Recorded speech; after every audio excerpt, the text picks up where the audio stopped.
Darwin proposed a single concept as his evolutionary mechanism: natural selection. The title of his book clearly reveals the importance he gave in this mechanism: the origin of species by means of natural selection.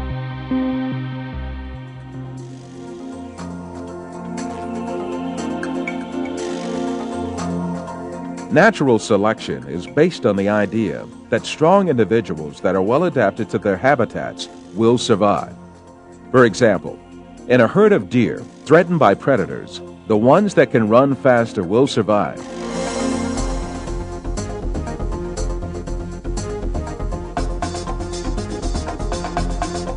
After a while, the herd will consist mostly of strong, swift individuals as the weaker and slower ones fall prey.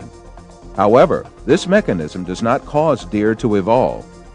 It does not transform them into another species, for instance, horses. Natural selection only eliminates weak, disabled, and sick individuals and ensures the permanence and health of a particular species. It has no evolutionary power.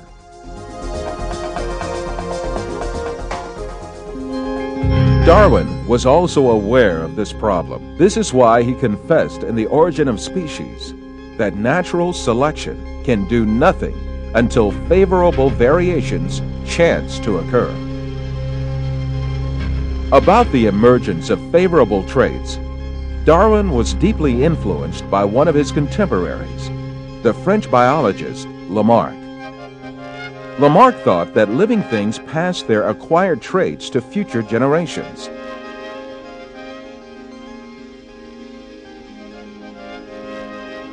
In Lamarck's view, giraffes evolved from deer-like creatures. Their necks extended from generation to generation as they tried to reach higher branches for food.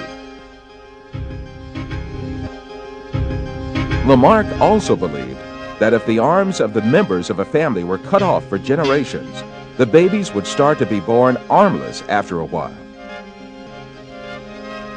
Darwin, who was quite influenced by these examples, came up with an even bolder claim. In The Origin of Species, he argued that some bears, while trying to hunt in water, evolved into whales. But both Lamarck and Darwin were wrong. Their ideas were contrary to some fundamental laws of biology.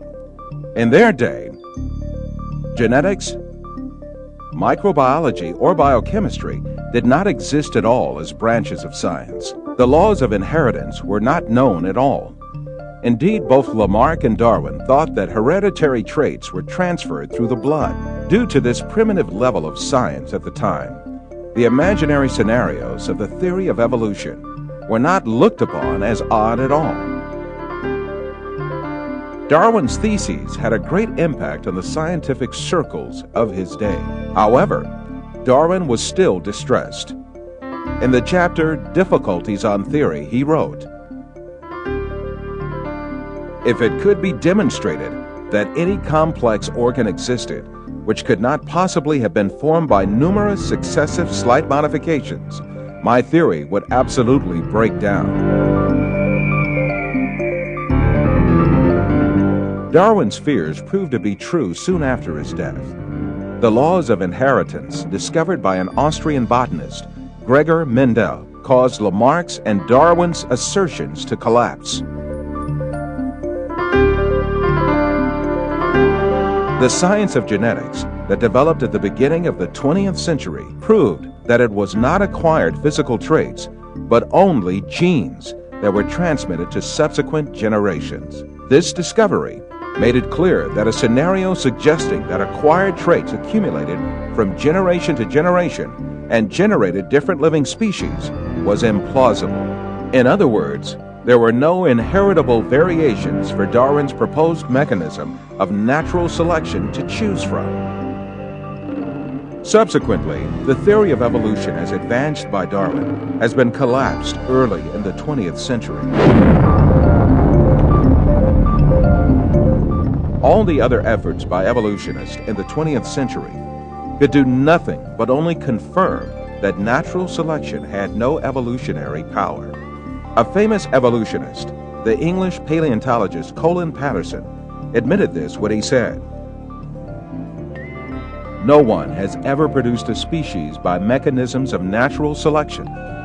No one has ever got near it, and most of the current argument in neo-Darwinism is about this question."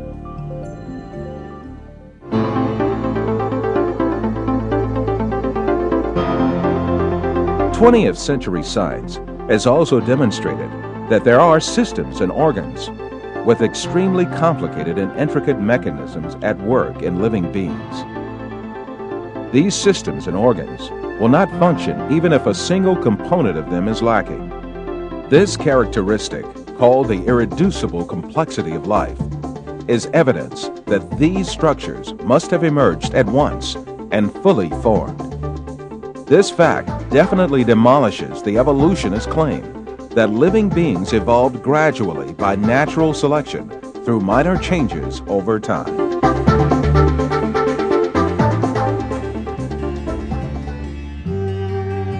When it was clear that the mechanism of natural selection proposed by Darwin had no evolutionary power, evolutionists had to make a fundamental change in the theory.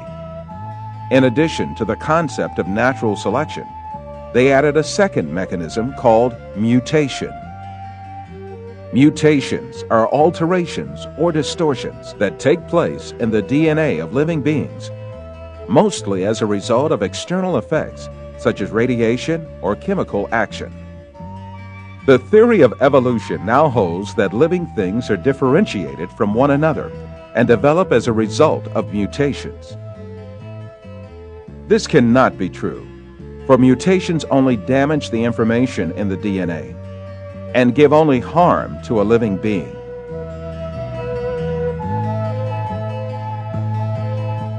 No beneficial mutation has yet been observed either in nature or in laboratories. Since mutations do not add new genetic information, it is impossible for living beings to acquire new organs through mutations. No reptile could ever acquire wings, nor could an eyeless creature develop eyes by mutations.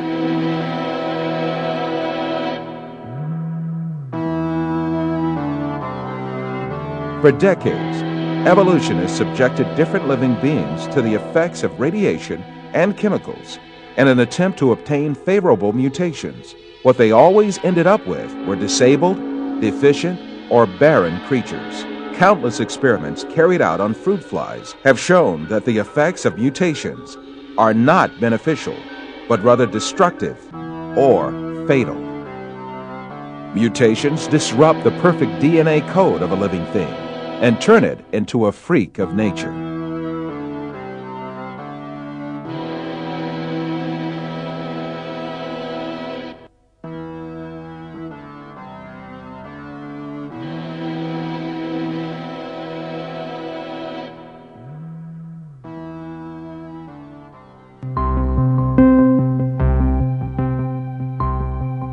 This is why Professor Richard Dawkins, one of the most renowned advocates of the theory of evolution of our day, hesitates when he is asked to give a single example that increases the genetic information.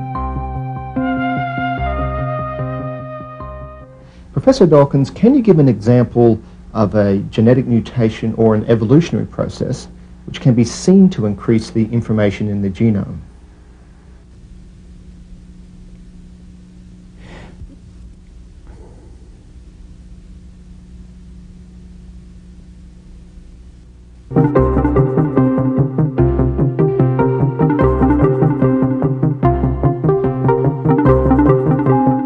The truth is very evident. Life has such a complex design that can never come about by chance.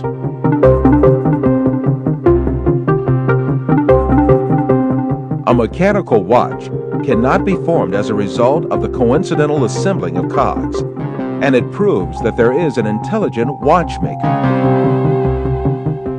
Likewise, life embodies a superior design that proves the existence of a creator who has created it from nothing.